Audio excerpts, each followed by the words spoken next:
All right. I literally just said a whole bunch of stuff, but I'm going to say it again. I don't know what Dave did to my computer, but he jacked me up. But you know what? This gives me another chance to just be a little bit more concise. Um, and now that he's on the boob, hopefully he can focus and I won't have to worry about doing this again. So hi for those that join me back here again. I'm Christine Ruiz of ChristineBeco.com. And today I'm actually, Nick, yeah, Dave jacked my computer up. So hopefully this works now. You were on automation. Hi, Jennifer. Hi, Nick. Okay, this is Boogers in Business, take 2. Because my cute little child who likes to destroy things knocked my computer, and I think he did something with my connection.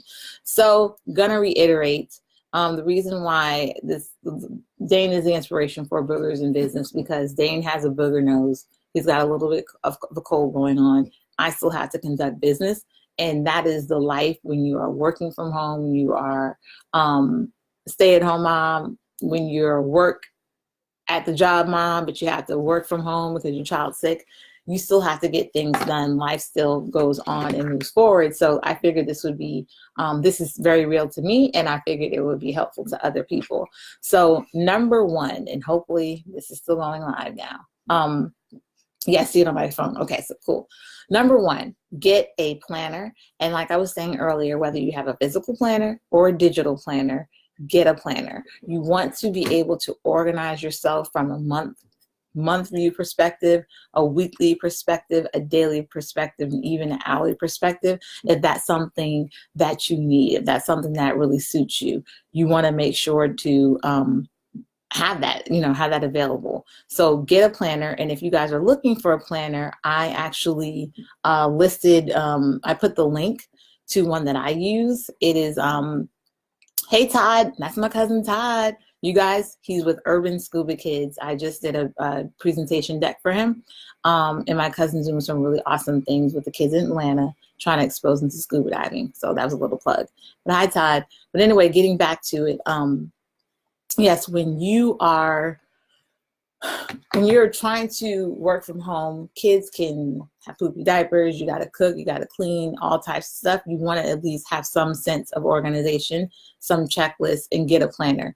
My husband is very technical. He prefers computerized calendars.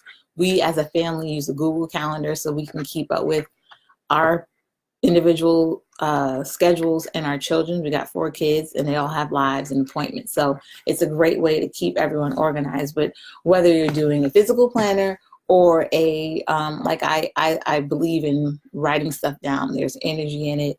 It's making things real. So I like to write things down. I'm old school. And like I said, there's a link to the Passion Planner. This is the Passion Planner that I use. But yeah, get yourself a planner. Number 2, plan your day the night before.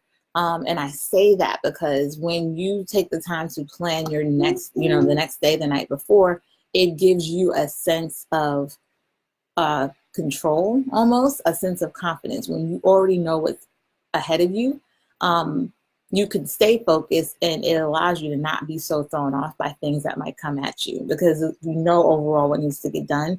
If something comes out of the blue, Dane, for instance, we had a very interesting morning, but I still have the rest of the day to get things done, and I was doing what I could do while still caring for him, if that makes sense. So, hey, Reese, you definitely want to do that. You definitely want to plan your day the night before.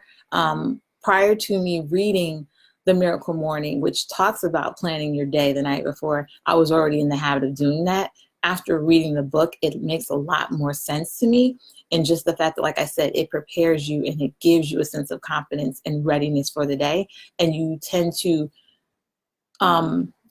approach the day with that confidence instead of being like, oh shit, what do I got to do today? And feeling frazzled or disheveled, right? So you want to avoid that feeling, especially when you're raising a kid or caring for someone, especially toddlers, and you're still trying to get business done. Number 3 is automate. Like seriously, automate. I just listed 2 things that I use. One is ManyChat. And actually my link that says, if you need insider resources, let's connect. That link will take you to my ManyChat But I like it because what it does is it automates a conversation, and everyone handles automation differently. When you click on mine, it's going to let you know this is Christine's bot. You're not really talking to her, you're talking to her bot. The reason why I do is because I do different businesses. I have my personal business where I'm helping other entrepreneurs, other marketers, small businesses with their social media marketing, with their social media presence and branding. So I have that one business. I also do a wellness online shopping club that I'm a part of. I utilize a marketing training system that I'm an affiliate for, but I use it and then I help other people or introduce other people to it. I got a lot of different things going. And so the benefit of something like ManyChat is I have sort of an automated conversation so that it's allowing me to know what the person is most interested in. And I also do financial services too, or I'm an affiliate for one. So instead of me going back and forth and having a conversation and trying to figure out who needs what, I have my ManyChat set up so that the person can sort of let me know. They're directing it based on you answer this question, this next thing will prompt up. It'll either get you to a trial for something, depending on if that's where you want to go, or it'll get you to a conversation with me and scheduling something on my calendar so that we're set in stone. We're going to talk this day and this time. And so the other thing I put for automation is Calendly. And that is an automation tool for, hi, Sarah. That's an automated tool for your calendar. And again, the importance of that is oftentimes time is an asset, right? We always are talking about how we're short on time. Well, to schedule a lot of times an appointment or a call or get someone an overview or something like that, it takes time when you're going back and forth trying to say, are you available on Tuesday at 3? No, how about Thursday at 4? What about Wednesday at 12 p.m.? Instead of all the back and forth, when you are trying to run a business, efficiency is important, right? So having a calendar scheduler or having a scheduling app allows you to just send someone your link. You put in when you're available, and so that person on the receiving end is going to go in and based off of their own availability, mark the time that works best for them. And then obviously because it's in your calendar, that means it works for you too. That takes so many conversations. Hi, Nicole, so many steps out of the process. It removes so much back and forth. And so that's why I say if you're going to be running a business and wiping boogers and changing diapers, and even if you're not doing those things, if you still want to run a business, it makes more sense to automate things so that you're spending more time on creating, content creation, actually helping your customers, actually helping your clients, being self-care, living your life, instead of going back and forth. This is so funny because I love that song, Living My Best Life. Instead of going back and forth, you just let the person get to the point. Number 4, get a system. I talk about this and I'm always telling you guys there's a 10-day trial. It's $10. If you don't have $10 towards your business, you're not really in business or you're kidding yourself. But I like the system because it's got the training in and it's got the software in.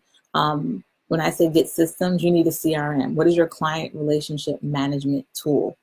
The system I use has one where you can go ahead and plug in the people you talk to. You can write notes. You can put reminders.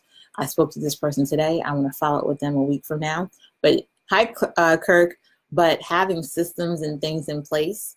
If you guys have never created a lead capture page or a sales funnel and you're in business, you want to automate. So you need systems. I like the system, like I said, that I use because it's the cost is great in comparison to what you get from it. And you don't just get the software, you get training for each social media platform. So that makes it really cool. But get a system because you need something to organize what you're doing. And there's no sense in creating the wheel and try to do it all on your own if there's already systems that you can tap into that are going to make running your business a lot easier, a lot more profitable. And then lastly, number 5, do it anyway. We have to lose this perfectionism, and not to say professionalism, but losing this need for perfection, so much so that we don't do anything, that we don't make that call, that we don't go live, that we don't make that post, that we don't reach out, that we don't create that sales deck, that we don't set up that webinar.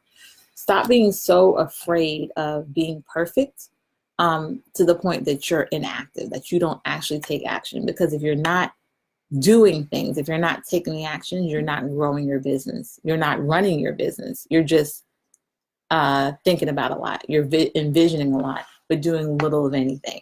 And action is what it takes. If you're, into church, what do they say? Faith without works is dead.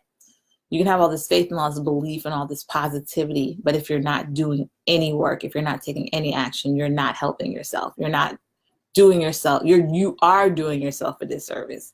And I think, especially with being at home with a 2-year-old, it's really important to me every day to take action, even if it's one thing. Some days, the only thing I do is my Facebook Live, and I'll have conversations with people. Other days, I'm writing an article, I'm emailing my list, I'm creating, some graphics or something for a group that I'm working with. I'm speaking with my client. I'm preparing for my next call with my client, but always doing something and taking action, because you're going to improve over time. Things are going to get easier over time. When you do stuff, we all have our fears, we all have our insecurities, we all have our doubts, but the main thing is taking action, so that it becomes more comfortable, that you get better at it, and it becomes easier and easier. Hi, Justin. And also that you build momentum. It's always that, I saw a quote earlier this week: action breeds confidence, and action breeds depression and self-doubt. Love your use of that scripture. Perfect. Thank you, Nick. And that's a really good quote. I definitely think action breeds confidence, and inaction may breed depression, or at least doubt, because you can kind of go down that rabbit hole of, and I actually was listening to a webinar this morning briefly, but I actually put this, typed this in when I was listening to it. Sometimes we have this thing of self-fulfilling prophecy. Sometimes we have such a fear of success and a fear of succeeding that we don't do something, or we don't do something, and then when we don't take the action, and then we don't make those millions, or we don't make that money, but we never took the action to do it. We said, oh, it doesn't work. Well, did you ever pick up that phone and call someone? Did you ever hit the live button? Did you ever write that email? Did you ever create that deck? Hi, Dawn. Did you ever do and take the action to see if it worked? Remember, it's not failure if you keep going. It's failure when you give up. Or if you want to say fail forward, but it's really feedback. But you can't get feedback if you don't do shit. You cannot get feedback for something you never did, right? So that's my thing. I do stuff, and sometimes it's great, sometimes it's not. Sometimes I'm on my A game, sometimes I'm on my B game. But whichever game I'm on, I'm in the game. I'm playing. I'm making a move. So you have to make a move in order for things to happen. And a lot of times it's momentum. You can't build momentum if you're not consistent, right? If you're doing something one day, you take a break for a week, you do something 3 days, you take a break for 2 weeks, like that back and forth, it starts to make people not have confidence in you. My husband's watching. Hey, babe. Dane just fell asleep in my arms. And you clearly know that Boogers in Business is inspired by our son, Dane.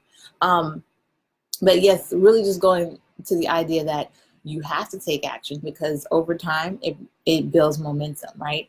If you're doing something and you're doing consistently, people will begin to almost expect or know that you're going to be there when you say you're going to be there. And it allows people to start having confidence in you.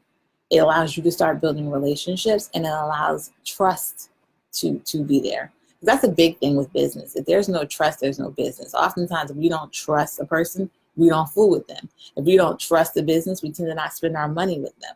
You know what I'm saying? If you go to a restaurant, you're not sure if they really keep their kitchen clean because you saw a roach crawl up the wall, are you going to trust that place to eat, spend your money and get food? Not really. So, but it's about consistency and showing up and taking action. So I'm going to sign off.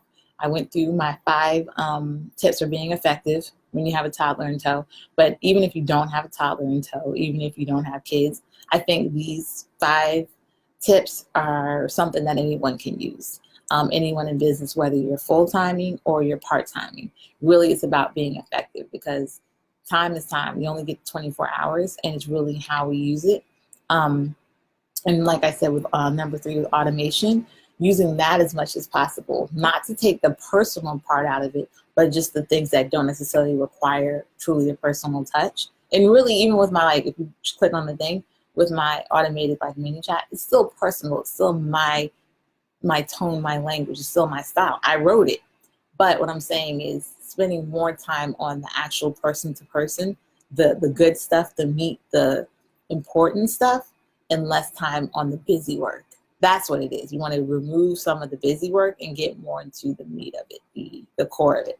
So I hope these tips are helpful. If they are, hit the like button, hit the share button. Hitting like and hitting share will not blow up your computer nor your phone. It's totally okay. Speed of Trust. I have the Speed of Trust. That's what I've been listening to on Audible. And again, like I said, if you guys don't have Audible and you want Speed of Trust, Morning Mindset, the Miracle Morning, let me know and I'll be sure to get that to you for free. But I hope this is helpful and enjoy your Friday, enjoy your weekend. And thanks so much for joining me. Bye.